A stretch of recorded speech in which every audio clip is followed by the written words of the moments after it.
ಪೊನ್ನಂಪೇಟೆ ತಾಲೂಕಿನ ಕಿರುಗೂರು ಗ್ರಾಮ ಪಂಚಾಯಿತಿ ವ್ಯಾಪ್ತಿಯ ಶ್ರೀ ವಿನಾಯಕ ಬಳಗದ ವತಿಯಿಂದ ಹೊಂದಿಕೊಪ್ಪಲಿನ ಕನ್ನಂಬಾಡಿ ಎಂಬ ದೇವಸ್ಥಾನದಲ್ಲಿ ಪ್ರತಿಷ್ಠಾಪನೆ ಮಾಡಲಾಗಿದ್ದ 34ನೇ ವರ್ಷದ ಶ್ರೀ ಗೌರಿ ಗಣೇಶ ಮೂರ್ತಿಗಳ ವಿಸರ್ಜನೋತ್ಸವ ವಿಜೃಂಭಣೆಯಿಂದ ಜರುಗಿತು. ಶ್ರೀ ಕನ್ನಂಬಾಡಿ ಎಂಬ ದೇವಸ್ಥಾನದ ಅರ್ಚಕರಾದ ಅಪ್ಪಣ್ಣ, ಕೀರ್ತನ್ ಹಾಗೂ ರಾಜು ಅವರ ನೇತೃತ್ವದಲ್ಲಿ 4 ದಿನಗಳ ಕಾಲ ವಿವಿಧ ಪೂಜಾ ಕೈಂಕರ್ಯಗಳು ನೆರವೇರಿದವು.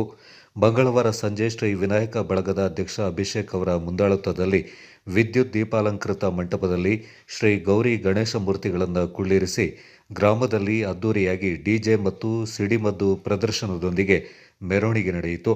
ಹೊಂದಿಕೊಪ್ಪಲು ಮುಖ್ಯ ರಸ್ತೆಯಲ್ಲಿ ಸಾಗಿ ಶ್ರೀ ಮಹದೇಶ್ವರ ದೇವಸ್ಥಾನದ ಪ್ರಥಮ ರಸ್ತೆಯವರೆಗೂ ಹಾಗೂ ಕುಟ್ಟಿಚಾತ ದೇವರ ರಸ್ತೆಯವರೆಗೂ ಸಾಗಿ ಹೊಂದಿಕೊಪ್ಪಲಿಂದ ಕೀರೆಹೊಳೆಯಲ್ಲಿ ಉತ್ಸವ ಮೂರ್ತಿಗಳನ್ನು ವಿಸರ್ಜನೆ ಮಾಡಲಾಯಿತು. ಶ್ರೀ ಗೌರಿ ಗಣೇಶ ಮೂರ್ತಿಗಳ ವಿಸರ್ಜನೋತ್ಸವದಲ್ಲಿ ಪಾಲ್ಗೊಂಡಿದ್ದ ಭಕ್ತಾದಿಗಳು ದೇವರ ತೀರ್ಥ ಪ್ರಸಾದ ಸ್ವೀಕರಿಸಿ ಪುನೀತರಾದರು. ಈ ಸಂದರ್ಭ ವಿನಾಯಕ ಬಳಗದ ಉಪಾಧ್ಯಕ್ಷ HR ಹರೀಶ್, ರತೀಶ್, ಪುನೀತ್, ರಂಗಸ್ವಾಮಿ, ಸಿದ್ದೇಶ್, ಕೀರ್ತನ್, ಪ್ರಜ್ವಲ್, ರಾಕೇಶ್, ಪ್ರಸಾದ್, ಹರೀಶ್, HD ದರ್ಶಿನಿ ಹಾಗೂ ಶ್ರೀ ವಿನಾಯಕ ಬಳಗದ ಸದಸ್ಯರು ಮತ್ತು ಗ್ರಾಮಸ್ಥರು ಪಾಲ್ಗೊಂಡಿದ್ದರು. ಕೊಡಗು ಚಾನಲ್ ವರದಿ ಚಂಪಾ ಗಗನ, ಪೊನ್ನಂಪೇಟೆ.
ಮುಳುಸಿ